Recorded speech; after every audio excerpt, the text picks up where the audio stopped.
Hello and welcome back to the Watford Way today for our Watford versus Cardiff City match preview. And I'm delighted to be joined by Nathan today. Nathan, how you doing?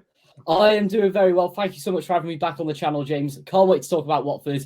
Not looking forward to talking about Cardiff City, as always, considering the last few years we've had. But yeah, thanks for having me on. Let's get to it. No problem at all. And I think we'll start with the reverse fixture this season. So when Watford travelled to Cardiff, we did fortunately beat you guys by 2-1. I believe you was at the game as well. I was indeed, I just want to get your thoughts on kind of what you made of Watford at the time. Obviously, in that game, we was managed by our former manager, Slavan Bilic. What did you make of the Watford squad? Did you think that, we had a lot of talent on show, or was you not really that impressed from what you saw with us in the previous fixture? It was sort of 50-50, to be honest. I thought at the start of the game where we got that Cedric Keeper goal, I believe it was in the first 10 minutes, I thought, okay, this is one we'll be able to win considering the run of form we've been on. There was an awful lot of negativity surrounding the club at the time.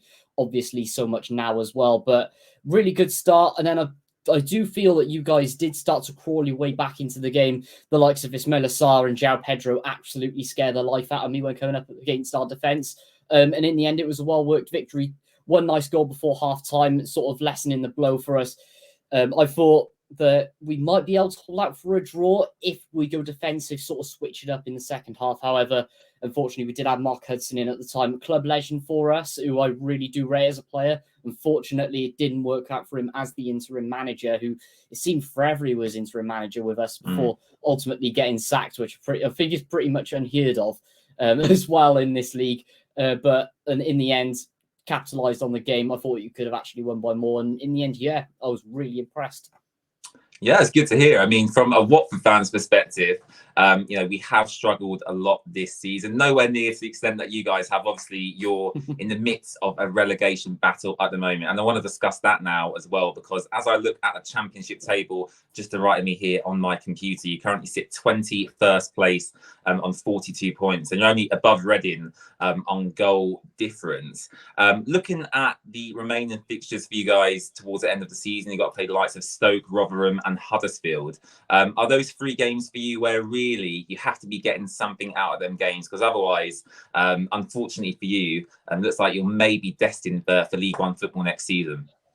Absolutely, and honestly, our fixture running absolutely scares the life out of me. We had Sheffield United yesterday, started off really well, actually put in a much better performance considering the absolute shambles that we played against Sunderland. And it goes to show when your performances are that shambolic, when you have to make 2 first-half substitutions because we were so poor. I mean, Shea Ojo had probably one of the most diabolical performances I have ever seen in my lifetime. And then obviously completely capitulating against Sheffield United, even putting them for promotion this week, let's just say. But looking at the remaining fixtures, in my personal opinion, if we lose either the Rotherham game or the Huddersfield game, we are down 100%. Okay. In fact, if we don't get a result, even a point against Rotherham, which everyone knows my opinion on it, I think we were completely robbed of the 3 points, and the way that we were treated in that match was absolutely disgraceful. But if we don't get anything out of that Watford game, I think Huddersfield, it's going to be do or die, and I think unfortunately, Huddersfield themselves have been on a great run lately as well. They have indeed, Mr. Neil Warnock, who we all know very well, absolutely reviving them. I think 3 matches, won in their last 6. Well, they beat incredible. Watford as well at Vicarage Road. They did. How did you feel about Huddersfield in that one? Were you quite impressed with how they were going? Are they heading in the right direction, or is it something that another Neil Warnock miracle? Well, again, it's an interesting one for me because, I've gone into every game this season in my match previews kind of saying, the Watford squad is clearly more talented than the opposition. Yeah. However, we do kind of play as individuals and not as a team. And I know in the Huddersfield game especially, I think there's a bit of hostility between Chris Wilder and Neil Warnock from previous jobs as well. Yeah. So that was quite interesting to watch. But I thought they actually played really well as a team. In terms of their attacking movements going forward, they look really, really good. And yeah, Watford just play as individuals this season, really. So I was actually really impressed with Huddersfield. I was surprised they were 19th actually, because they certainly, for me, played better than the side placed 19th in the table. And And looking at your last fixture of the season as well, just briefly, I think you got Burnley on the last day. We do. So if it's all to play for on the last day and you desperately need to win, it's probably for you the worst possible game you could have come up against Burnley, who have been absolutely magnificent this season. Oh, absolutely. And at the end of the day, that's going to be their trophy lift day. Last day of the season, of course, at home. Guard of Honor beforehand, more than likely when they win the league, probably this week. And pretty much we got to write it off from there. Unfortunately, if we don't get something against Huddersfield, you can say goodbye to us, to be honest, because I'm not trying to be obviously pessimistic to our squad, but compare Burnley of this season, the way they've been playing, the style of play, to the way we've been playing, the squad that we have.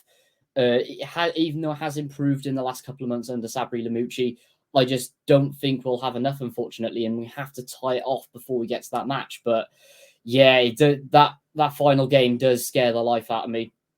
Yeah, are you going to try and get to that, or are you going to? Unfortunately, I won't, because I'm not in the country. So thank God for that.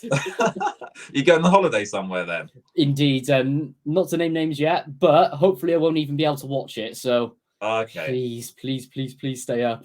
Well, I hope you have a lovely time when you go away. Thank you so much. Vincent Tan, I know we briefly discussed before we started recording. Well, we can see by the name tag you put on screen, you clearly do not like the current ownership at Cardiff City. As a Watford fan myself, I'm not really too sure what's going on. I've read a little bit before I obviously recorded this video with you. Financial issues seem to be a problem. Yeah. Do you want to talk a little bit to us about Vincent Tan and the downfall of Cardiff City, really? Because you guys, we were in the Premier League with Watford not too long ago, and now you're potentially facing relegation to League One. What has kind of happened there? Similar to Watford, we got to the FA Cup final, and ever since then it's gone downhill. What's happened with Cardiff City, and is there a change needed in the ownership? Absolutely, and it's, to be honest, it's been so overdue. Of Vincent Tan, Mehmet Dalman, and Kenshu going, it's unbelievable. I mean, I have attended about 4 or 5 protests since he's taken over against this lot, and that stretches from 2013 all the way to the start. 2013, wow! I didn't realize it went back that far. was the first protest I attended against Vincent Tan, when he, of course, changed the colours from blue to red. Bearing in mind, it was first consulted. I may add with this one as well. It was first consulted with the blue, saying, "Look, I want to give you £100 million to put the club in the Premier League, to make improvements, to build a new training ground, but we have to change to red." That was in a supporter vote. That was rejected 13-0. He goes back the following week and says, "Right, I'm going to kill the club if you don't change to red." Oh my God. Was changed 3-10. Rejected. Right. So still rejected, yet he still went for it. And fast forward 10 years later, what are we faced with? £109 million in debt, mass boycotts from fans that have happened for the last 10 years. And yeah, a long list from there as well. Probably the worst Cardiff City squad we've seen in a generation. And in fact, when he took over the club, we were in a good position. We were battling for promotion every season, finishing the playoffs, bottling the playoffs. But at the end of the day, we were still there. This is the lowest position that we have finished in 20 years, where we're playing League One football for the first time in about 20 years as well. Probably the first time in your lifetime as well. It is, yeah. Well, actually, when I was first born, we were still in League One. But I obviously don't remember those days. Yeah. For a lot of Cardiff fans, this will be the first time that they faced it. Basically, anyone under the age of 25, this will be the first time that we've been this low. And honestly, the toxicity around the club is just extreme. We've had a bit gone from Emiliano Sala situation to him complaining about David Marshall not scoring any goals. Just briefly on the Salah situation, Nathan, because I think for Watford fans, that's probably the most notable situation they'll know, because it was so high profile in the press, in the media. I presume, Cardiff fans are not happy with the way that situation has been handled. I think it recently come up in the news again lately as well. What's happening with that? Has the club actually paid the remaining funds for the transfer? And I know there's loads of issues around player insurance and whether it was Cardiff's responsibility at the time. Can you just enlighten us a bit as to how that situation has developed? Obviously, it's mainly a legal thing, but at the end of the day, there was one thing for sure, that we lost in the courts, meaning we have to pay it. But Mehmet Dalman, Vincent Tan were adamant that they were not going to pay this. Just because, well, the main everyone knows clear as day the main reason why this is because we don't have the money. Because the Premier League relegation and the mismanagement from Vincent Tan with the way he's handled our finances, plunging us into £109 million in debt, we have no means to pay this at all. So they were just like, right, we're going to keep fighting in the courts. We're going to keep rejecting it. And in the end, we got hit with a free window transfer embargo from FIFA, which is still going on at the moment. So in the end, had to magic £7 million out of nowhere to pay it. Transfer embargo gets lifted, but we still got another one all next season. So either way, no matter what happens now, if, say, for example, we do stay up, I don't even know what we're going to be able to do next year because we cannot sign any players unless it's on a free for the whole season. That is, which is just disgusting. Yeah, I mean, I thought Watford's situation was dire. And actually, again, similarities between both clubs. I know Watford's situation clearly isn't as bad. But, you know, even at the last game that I attended yesterday at Vicarage Road, you know, there was clearly protests against the owner. The game previous to that as well, I sit quite near to the director's box. There was fans trying to speak to Watford's CEO, Scott Duxbury. So it's interesting that both clubs are kind of in a situation where the owners clearly aren't liked and the direction of the club is clearly on a downward trajectory. So I suppose there are similarities in that sense. Back to the football, though, of course, because that is the most important thing. You are playing us at Vicarage Road on Wednesday. What's your away form been like? And I want to hear from you. Who are the key Cardiff City players that Watford fans should be looking out for in this game? So, to be honest, our away form has actually been much better than our home form this season. I think there's a couple of different aspects due to that. Just mainly because some of the players have felt a bit too comfortable at home. That's one aspect of it. We especially saw it against Sunderland the other week as well. And then they just seem to have more fight away. Like the fans proper get into them behind it. Sabri Lamucci gets the team going, and it's happened for the majority of the season. And considering with the stuff at home, very poor attendances as usual due to this ownership situation, the toxicity sort of aimed, which I think is a bit uncalled for at times from certain aspects of the fan base. Toxicity towards the players, the board during matches when I think it should happen before the game instead, which has been well documented on my videos as well. So that's probably one of the main reasons why. However, I think considering the Sheffield United game, yes, we did lose 4-1, but that first half where we actually got the lead and then got that penalty from Sori Kabar, who has been absolutely superb since he's come in on loan. There is glimmers of hope in there. We just got to keep it consistent and not completely capitulate in defence in the second half, which has been the main sticking point for us this season, aside from the lack of goals. Bearing in mind, we are bottom of the goal-scoring record this year anyway. For the entire championship, you've scored the least amount of goals, have you? Absolutely, yes. Wow. 24th on, I think it's shot conversion, shots taken, goals scored, the whole lot. And in fact, our top scorer has got 6 goals this season. He came in January. Wow, okay. Which is just absolutely incredible.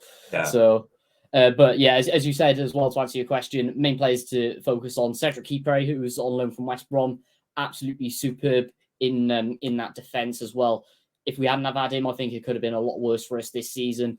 Another man to mention in midfield has to be the likes of Callum O'Dowda and also Ryan Wintle as well, being our really creative players this season. I think Callum O'Dowda is up there to take player of the season for me, for us coming in from Bristol City. And then up front as well, goal mentioned, Sori Kabar, as I've just mentioned, coming in on loan from FC Midtjylland, scoring 6 goals already this season. He is a handful up front, can still go with his head, really good with his feet, really getting into the positions that we need, and he is going to really cause troubles to that Watford defence on Wednesday. Okay, very, very interesting stuff. And I think it's an interesting game in general because, you know, a lot of Watford fans would say going into this, there's not really a lot for us to play for. You know, similar going into the Bristol City game we just played, you know, both mid-table sides at the moment, not a lot to play for. Luckily, Watford did come out on top, whereas Cardiff have a lot to play for. So I do wonder, Nathan, whether you know, the fact that Watford currently sit mid-table are kind of on the beach, really, nothing's happening in regards to our season, whereas Cardiff, you know, are fighting for their championship lives, really. So do you think that's going to play factor in this game in regards to maybe the energy the Cardiff City players bring, the desire to kind of play for the shirt as well? Oh, 100%. I mean, they in these really important games as well. I think they'll see Watford as one to definitely say, right, we can go into this and we can get a result. Really catch them off guard. They'll sort of, you guys will sort of play and think, okay, we should be able to get a result against this. Morale's low. coming in on some very poor form. Right, let's get it and let's score a lot of goals here. Whereas if we can break you down on the counter attack, get the players loads of energy, drop the players as well who really haven't been performing, drop your Shea Ojos, try Jack Anick in goal instead of Ryan Alsop, who has been absolutely diabolical the last 3 weeks with all of his mistakes as well. Let's get the best team we can. Players who want to fight to get into that team, who've been on the bench, who've been sort of out the squad lately. Let's get those players in and let's get them fighting with energy. Let's grind out a result here, and then that'll take the pressure off for the Rotherham game. Because if we lose on Wednesday, which I think we will, unfortunately, and then we get to the rearranged Rotherham game, we're going to be like, okay, there's so much pressure on here. Players, as we've seen, especially against Swansea, in the last 20 minutes of the games, you could say, just the confidence just drops and the pressure gets to the players too much, which we really, really need to avoid going into the end of the season. Interesting stuff. And I suppose that leads us nicely into our score predictions for this game. I'll start and I'll leave Nathan until last, as he is the guest. So from a Watford perspective, I'm not sure what to expect from this, really. As I said, we're kind of on the beach. Nothing's really happening in regards to our season. João Pedro is on fire at the moment. He contributed to the first Watford goal against Bristol City, which went down as an own goal, and he did score the second as well to take his tally to 11 goals this season.